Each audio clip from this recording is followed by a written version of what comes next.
Our approach in this course has been to study the Psalms by genres or literary forms. We've looked at the laments, the hymns, the thanksgiving songs. And one of the other important genres in the Psalms are the Kingship or the Enthronement Psalms.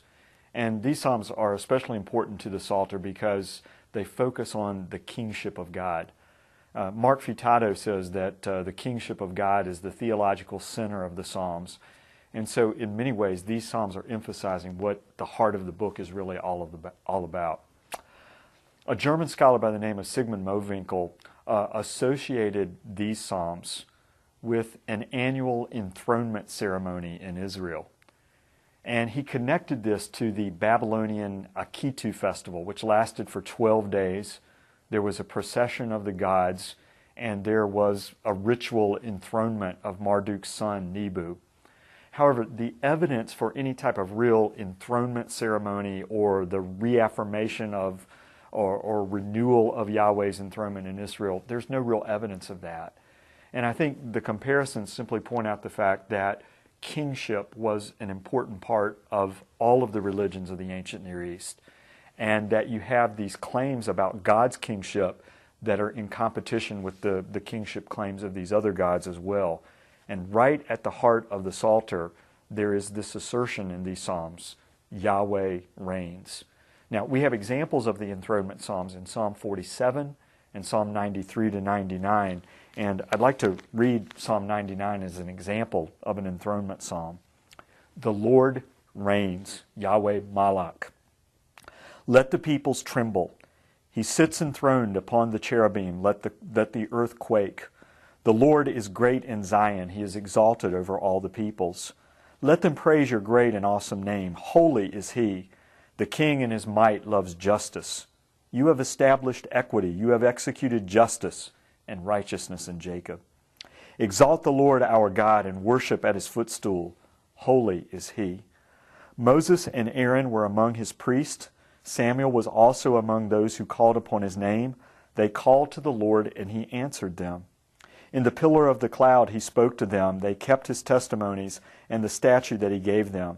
O Lord our God, You answered them. You were a forgiving God to them, but an avenger of their wrongdoings.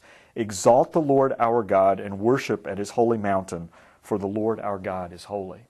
Now, the enthronement psalms, or the kingship psalms, are recognized more by their theme than by their elements.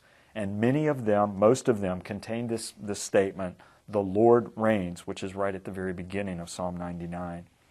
Now, we notice that these psalms are concentrated in Psalm 93 to 99, and the reason for this is that they provide a very special answer to a difficult problem or crisis that existed in ancient Israel as the Psalms were being put into their final form. In Psalm 89, at the end of Book 3 in the Psalter, the psalmist is asking the question, what has happened to the Davidic covenant? Book 3 contains many psalms like Psalm 74, 79, and 83 that talk about the Babylonian exile. The temple's been destroyed, the people have been taken away, and in Psalm 89, the Davidic king is no longer on the throne. And so the psalmist at the end of that psalm asked the question, what's happened to the covenant between God and David? Why is the crown of this one that God has exalted and given this place of rulership to, why has that crown been stomped in the dust? Why is there no king on the throne when God had promised that David's sons would reign forever?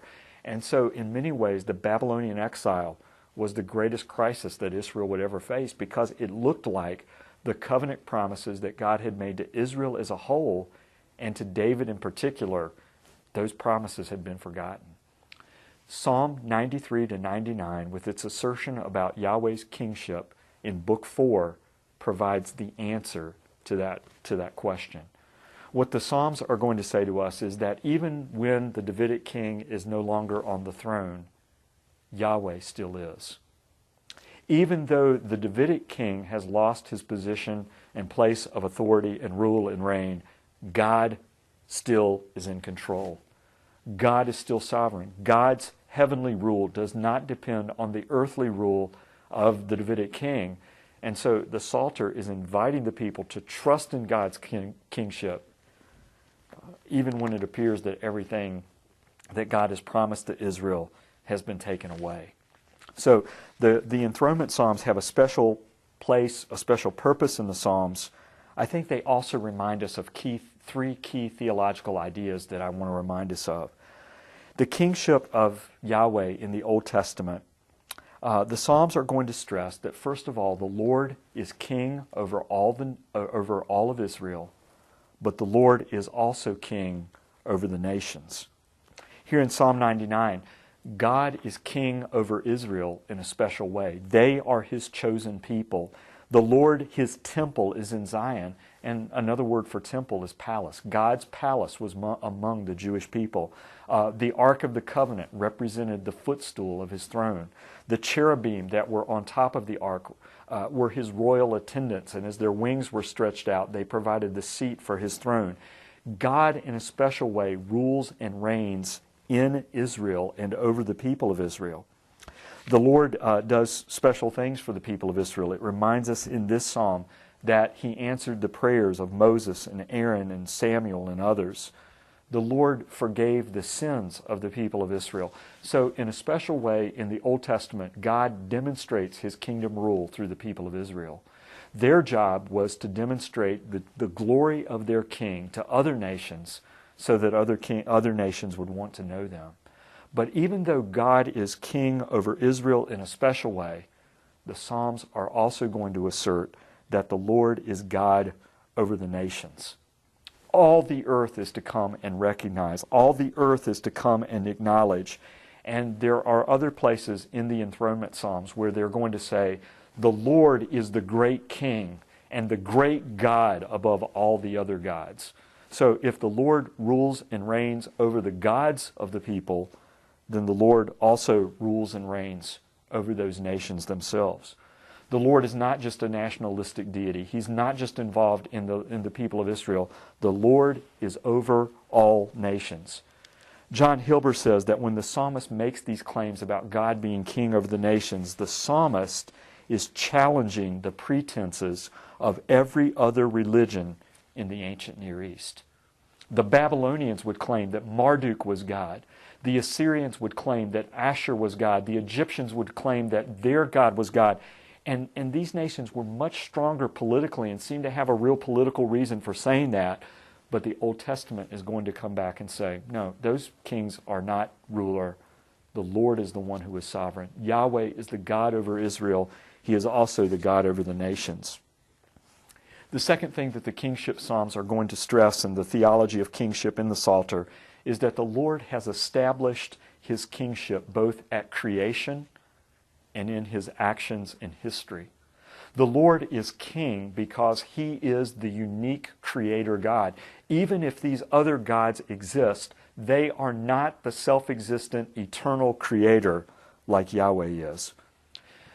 Creation was the time when God created the world and made it his own. Creation belongs to him. Creation was the time when God subdued the forces of chaos. And so, in some sense, in the Old Testament, creation itself is an act of salvation. And so the Lord is worthy of honor, glory, recognition as king because he's the one who owns the earth. He's the one who created it for his own purposes. But the Lord has also demonstrated his kingship in history. He has defeated the gods of the other people. He brought Israel out of Egypt and used the sea to destroy the Egyptian king and the Egyptian armies. The Lord subdued the nations when he allowed Israel to come into the promised land. And so the Lord demonstrated his sovereignty not just at creation, but he demonstrates that sovereignty. He demonstrates his sovereign rule throughout creation as well and throughout history. The third idea, and I think this may be the most important one, is that the Enthronement Psalms and the Psalms in general are going to stress that the Lord is the king of the earth now. But there is also a sense in which the Lord is going to become the king. We have this quote from George Eldon Ladd's New Testament theology. He says this about God's kingship. Although God is now king, other references speak of a day when he shall become king and shall rule over his people. This leads us to the conclusion that while God is king, he must also become king. In other words, he must manifest his kingship in the world of human beings and nations. And really, the Psalms are going to speak of God's sovereignty and God's kingship in both of those ways. In some places, they will assert God is king. He reigns, he rules, his sovereignty is absolute, and his rule is eternal. In Psalm 115, verse 3, and Psalm 135, verse 6, the psalmist says, "Our God is in heaven, and he does whatever he pleases." No one challenges God's sovereignty. The Babylonians may think that Marduk is king. He is not. The Assyrians may think that Asher is king. He is not, because God's sovereignty is eternal and absolute. But there is also a recognition in the Psalms that there is a sense in which God must also become king. And the eschatology of the Psalms, the hope of the Psalms, is that these people worship a God that they believe one day will be recognized by all the nations as being the one true God. And so there is definitely within the Psalms an eschatological hope. They do not talk about the second coming. They do not talk about the rapture. They do not talk about the millennial kingdom. They do not talk about the New Jerusalem coming out of the heavens. But there is an eschatological hope in the Psalms that ultimately one day all peoples and all nations will recognize Yahweh as the King and the true God. We have, I think, an expression of this recognition near the end of the Psalms in Psalm 145, verses 10 to 13. The psalm begins by talking about God's kingship, and David says, "I will extol you, my God and my King, and bless your name forever and ever.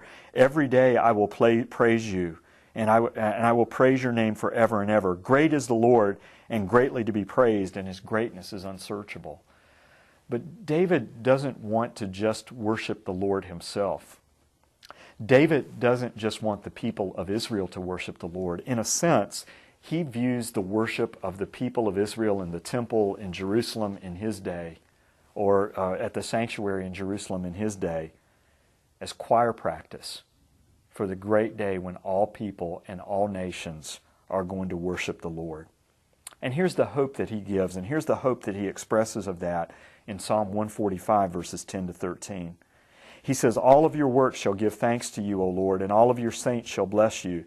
They shall speak of the glory of your kingdom and tell of your power, to make known to the children of man your mighty deeds, to the glorious splendor of your kingdom. Your kingdom is an everlasting kingdom, and your dominion endures throughout all generations." I think David realized that the kingdom rule of God was too good to be confined within Israel. It was too great to be confined within the boundaries of this one people. God's greatness as king was too great to be only recognized by the people of Israel. And so the heart of the Psalms is that they believe, they look forward to, they anticipate, they long for the time when all peoples and all nations are going to recognize that the Lord is king. I think many times we read the New Testament and we believe that missions began with the Great Commission, or that missions begins with Acts 1:8, where Jesus tells his disciples, "You're going to be my witnesses in Jerusalem, Judea, Samaria, and the uttermost parts of the earth." But what I think we need to understand is that missions begins in the Old Testament. Missions begins back in the book of Genesis, where God says to Abraham, "I will bless you, and your people will be a blessing to all peoples." And here in Psalms, I think we have an expression of God's missional heart. He desires for all people and all nations to worship him. John Piper explains for us that the purpose of missions is worship. The reason we share the gospel is not simply so that people can be saved and be spared from hell and judgment and destruction. That's important enough. But the reason that we share the gospel is because ultimately we want God's name to be magnified. We want more people to know what God has done, and we want God to be exalted as people from every tribe, kindred, nation, language, people group come to worship him. And the hope of the Psalter is that one day it's not just in Jerusalem that God is going to be worshiped, but that people from every nation are going to stream to Jerusalem. God is going to be recognized. God is going to be exalted. And that's the heart of these enthronement psalms. And in many ways, that's the heart of the entire message of the Psalter.